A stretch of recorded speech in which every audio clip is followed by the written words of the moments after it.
What about the 2011 backward? Hanggang nung siya po ay naging vice mayor ng Davao City nung inappoint siya ni Cory Aquino. Paano yung mga insidente? Wala bang mga insidente noon? Nagkaroon lang ng insidente ng mga pagpapapatay niya na inaamin niya at ipinagmamalaki niya in public, 'di ba? Na pumapatay siya, nagpapapatay siya. Ganun ang ginagawa raw niya. Oh. At hindi niya pinagsisisihan. So pinapanagot po ngayon si Duterte sa ICC. Si Sara sa impeachment, si Digong ang tatay niya ay sa ICC. Diyan ho nila ngayon paharapin ang pananagutan sa taong bayan. 'Di ba? ICC para doon sa mga nabiktima niya sa mga patayan, manatili lamang siya sa pwesto, maprotektahan lamang ang interes ng kanyang pamilya at mga kaibigan. 'Di ba? Kahit na sabihin pa naman nila na they were successful na lutuin ang isip ng mga Pilipino, na tratuhin siya na parang isang Diyos, paniwalaan na wala siyang pagkakamali, alam nyo, marami pa rin mga tao na magigising at magigising sa katotohanan. Diba? Maswerte nga po siya sapagkat sila po ay haharap sa due process. Yung mga pera ng mga Pilipino na nagastos ni Sara nang hindi naman po nila pinaliliwanag. Kasi maliwanag po sa mga liquidation nila, hindi nila sinunod ang reglamento ng tamang paggasta ng pera ng confidential funds. Niminekos-mekos nila. Si Duterte, yung mga pinatay nila noon, mga pinapatay niya, hindi po dumaan sa due process yung mga yon.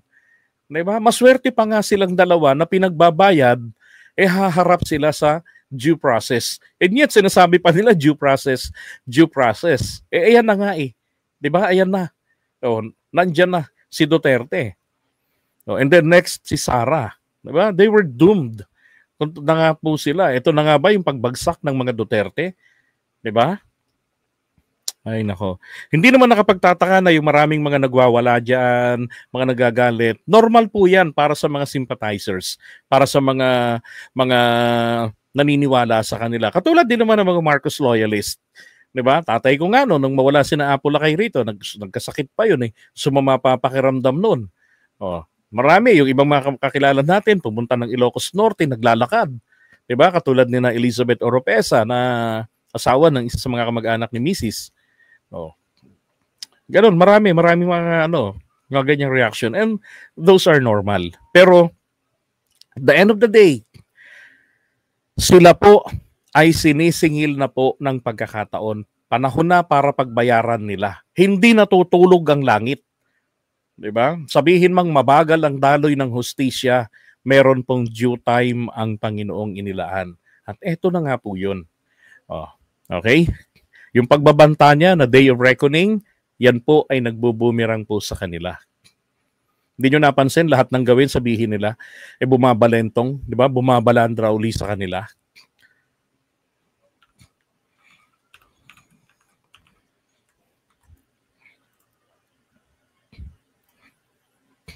Sa kanila dumating na ngayon ang Day of Reckoning. That's right, di ba? Sila na nga gumisa sa sarili nilang mantika eh. Pero yun yung drama sa ICC. At na makiramdam. Ganon. Pero prior doon sa hearing, di ba? Binida-bida na wag kayo mag-alala. I'm good. I'm doing great. Sila na mismo ang nag-disclose ng kalagayan ni Duterte. Ako, Sir JDB, kasama sa nag-vigil sa harapan ng Camp Crame nung pinaalis nila si Apo Lakay, di ba? From Kyoto, Kigarashi. Kaya pinag-abogado ni Digong ang mga anak para depensahan ang mga sarili nila. Kaso mga bobo man sa kanya, ang alam lang ay pumatay. Di ba? Kaya nga ayaw nila ng ICC. Ang ICC po, ito po ay para sa prevention ng pagsibol ng isang tyrant.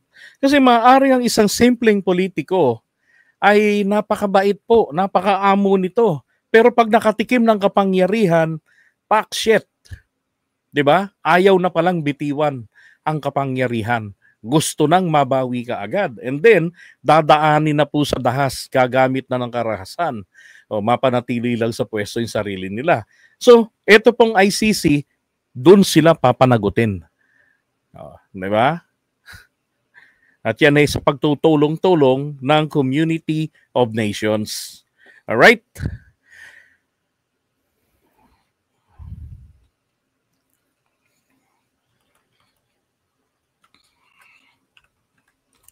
Okay, ito namang isa yung pag-usapan natin, mga kapatids.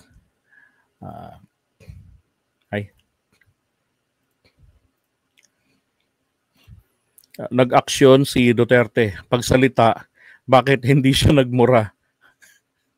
Hindi nga gumanon eh. Diba?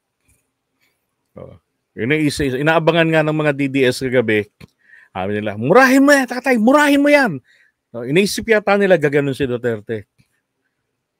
Ano sabi mo? Putang ina mo. Spaing ko kayo dyan. Pag ako nagpunta dyan sa inyo, sa kwarto nyo, spaing ko kayo. Yun ang inaabangan nila kagabi. Alam nyo, sinasabi na nga nung iba na kinakantsawan ko, sabi maninipa. Bakit hindi nakapanipa? Sabi sa akin, alam mo, bobo ka talaga, JDB. Ako, bakit na naman ako bubuka? Ba't na naman bubuka na naman ako? Sabi yun, hindi ka bubuka. Ibig sabihin, ob-ob ka. O ako, bakit nga ako ob-ob na naman? Kasi daw, paano daw makakapanipa si Duterte? Nasa kabilang kwarto. Hindi ko, tragis talaga naman kako kayo, ano?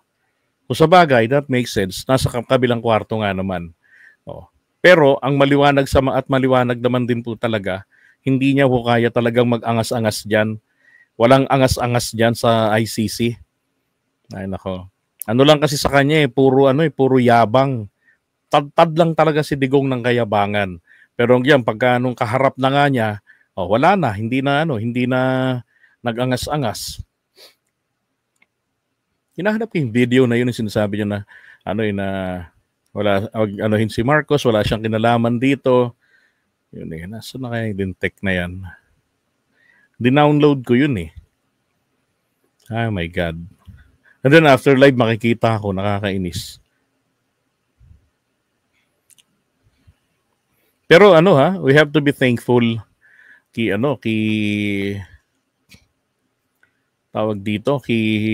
Trillanes. Kasi talagang consistent. Nakakainis lang, hindi nagsenador eh.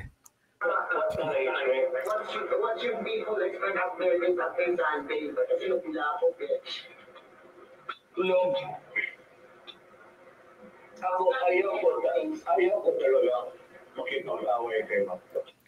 Iba to. Yung mabait yan si Marcos.